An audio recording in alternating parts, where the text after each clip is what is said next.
27 anyos na suspect arestado sa bypass operation po sa San Fernando, La Union.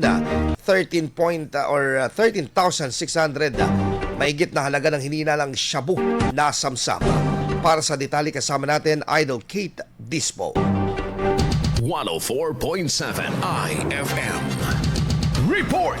Arestado ang isang 27 anyos na lalaki sa ikinasang bypass operation ng mga otoridad sa Barangay San Francisco, San Fernando City, La Union, hapon noong Mayo 4.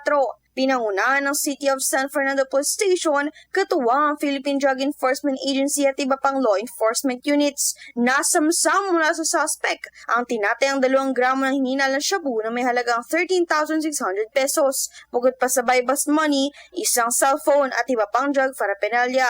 Isinagawang ibentary ng mga nakumpiskang ebidensya sa mismong lugar ng operasyon alinsunod sa prosesong itinakda ng batas. Dinala ang suspect sa isang pagamutan para sa medical examination bago inilipat sa impila ng pulisya para sa kukulang dokumentasyon at pagsampa ng kaso. Kasama mula rito sa IFM Dagupan, ako po si Idol Kate Dispo, Tatak, IFM. IFM News. IFM News. IFM News.